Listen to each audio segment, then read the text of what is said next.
میرا نام سعدیہ ہے۔ خدا نے مجھے بہت حسن و جمال سے نوازا ہے۔ میں عمر کے اس حصے میں ہوں جب جوانی کی بہار پوری طرح مجھ پر چھا چکی ہے۔ ہم 2 بہنیں اور 1 بھائی ہیں۔ دونوں بھائی بہن مجھ سے بہت چھوٹے ہیں۔ خدا نے مجھے حسن کے ساتھ ساتھ ذہانت سے بھی نوازا ہے۔ میں شروع سے ہی اپنی کلاس میں فرسٹ پوزیشن لیتی آئی ہوں۔ میں نے میٹرک کا امتحان پاس کر لیا تھا اور اب میں FSC کرنا چاہتی تھی۔ پڑھائی میں میری دلچسپی کو دیکھتے ہوئے ابو نے مجھے کالج میں داخلہ لے کر دیا۔ کالج کے ابتدائی دنوں میں تو میں نے خوب دل لگا کر پڑھائی کی، لیکن پھر وہاں میری سہیلیاں بننے لگیں۔ ہماری کلاس میں 6 لڑکیوں کا ایک گروپ تھا جو آوارہ قسم کی تھی۔ میری دوستی بھی بدقسمتی سے ان سے ہو گئی۔ ان کے پاس موبائلز تھے اور وہ لڑکوں سے باتیں کیا کرتی تھی۔ میرا بھی دل چاہتا تھا کہ کوئی ہو جس کو میں پیار کر سکوں، جس سے میں باتیں کر سکوں۔ اپنی اس خواہش کا اظہار میں نے اپنی دوستوں سے کیا۔ انہوں نے کہا کہ ہم تمہارے لیے لڑکا ڈھونڈیں گے۔ کچھ دنوں بعد گروپ کی ایک لڑکی نے مجھے موبائل دیا اور کہا کہ یہ لو موبائل اور جس کی تمہیں کال آئے اس سے بات کرنا۔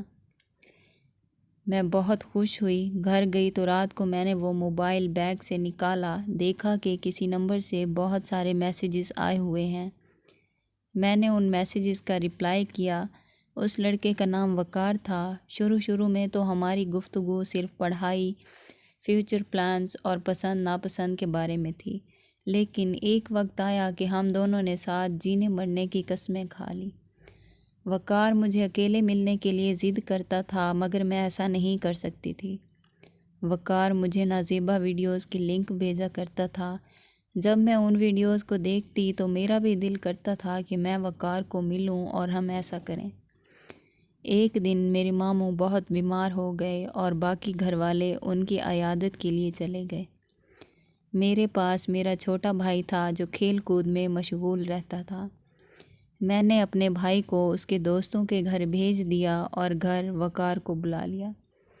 میں پوری طرح سے خود کو وقار کے سپرد کر چکی تھی۔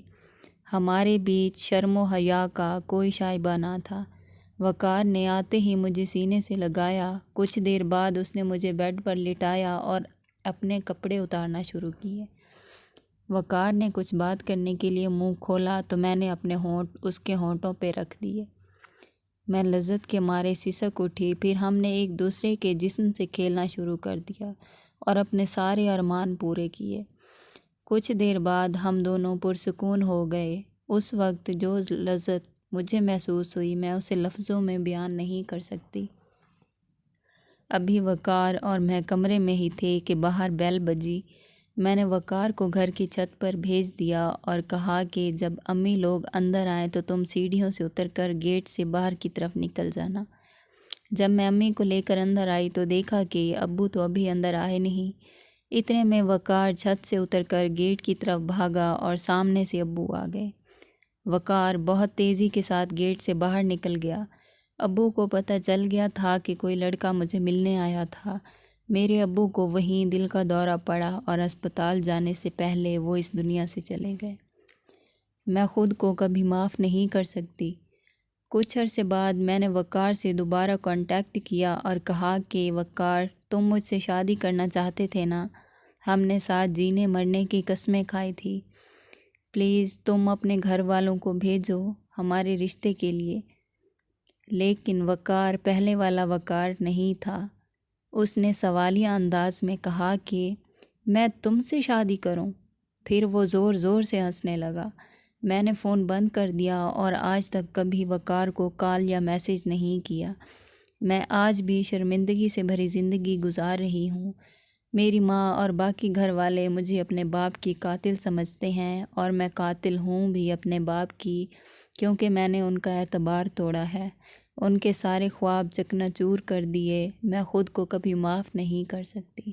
اگر آپ کو ہماری یہ ویڈیو پسند آئی ہو تو ہماری ویڈیو کو لائک کریں اور چینل کو سبسکرائب کریں۔